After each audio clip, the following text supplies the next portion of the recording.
uz gunđanje jedva prihvata da posluša svog nerazdvojnog saborca i prijatelja.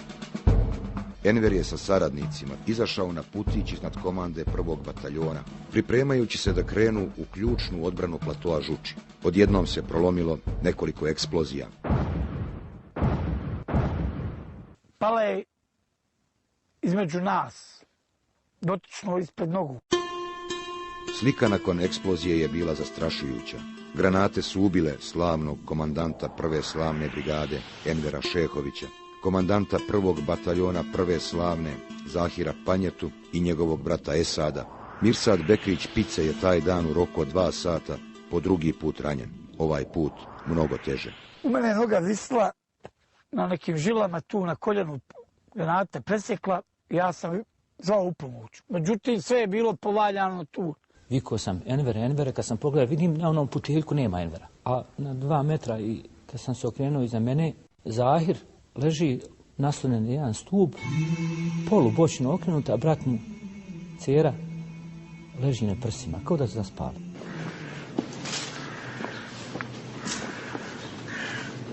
Šehović je bliskost smrti osjetio dan uoči pogibije. Sanjao je ružan san u kojemu gomila zmija prolazi ispod nogu i protumačio ga da bi mogao poginuti. I na dan pogibije se također osjećao čudno. Poginuo je tačno 40 dana poslije Safeta Zajke. Enver Šehović rođen je 15. januara 1967. godine u Mrežicama kod Foče. Vjerovao je da će preživjeti i da će ići u lov. Na nekoliko dana prije pogibije, zajedno sa Esadom Pelkom Brzim, komandantom druge viteške brigade, dobio je jubilarnu medalju francuskog bataljona Umprofora u Bosni i Hercegovini u znak viteštva i humanog ratovanja. Poginuo je u 26. godini života. Fascinantno je kako je čovjek sa tako malo godina bio ogroman autoritet među svojim vojnicima, od kojih je dobar dio njih bio i duplo stariji od njega. Stojimo pored kabura našeg Envera i zato vas molim, ustrajte u borbi. I bez rata i granata ja i bi ti umrli. A naš Enver, naš Zajko je živ do kijametskog dana. Istorija će zapisati da vi spadate u najveće borce svijeta. Najpoštenije borce. Vrijeme je kad se gine, braćo. Vrijeme je kad, evo i ovog momenta dok mi stojimo ovdje, može granata da padne. Čuvajte obraz, nemojte svoje ruke kaljati, je valja doći u kabur. Neka vam je uvijek na umu prva zapovijest koju je dao poslanik. Žene, djecu, starce, sveštena lica, bogomolje ne dirajte. Ali njegov vojnika, ono koji puca, ubijaj ga gdje god stigneš, istiraj ga odakle on tebe istirao, kaže Kur'an.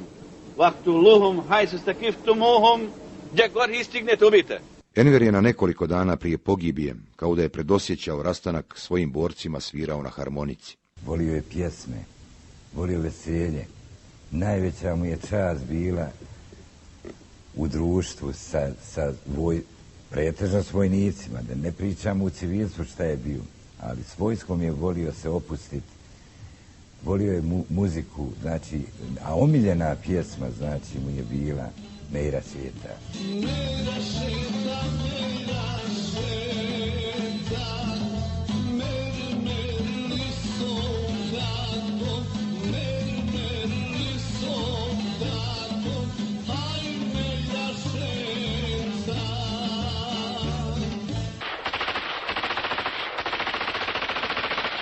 Nekoliko sati nakon pogibija Envera Šehovića i Zahira Panjete, naši borci su nad herojskom borbom zaustavili neprijateljsku pješadiju.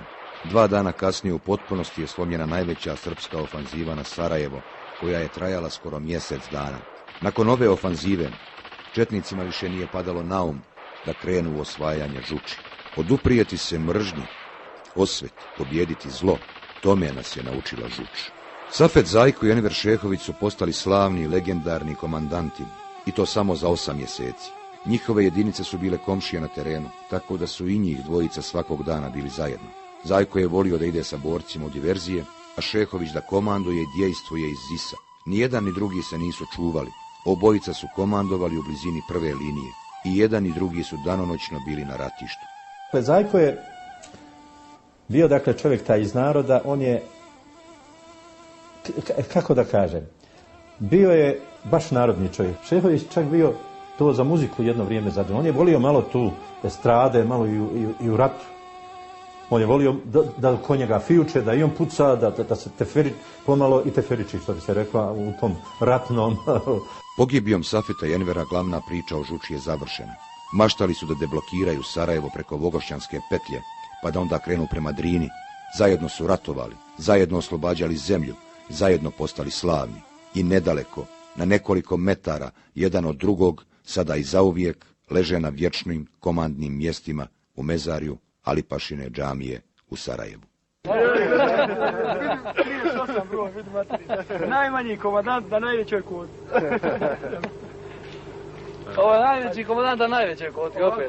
Krajnosti dvije. Gdje ćemo se zadnji suđani? Sljedeći put.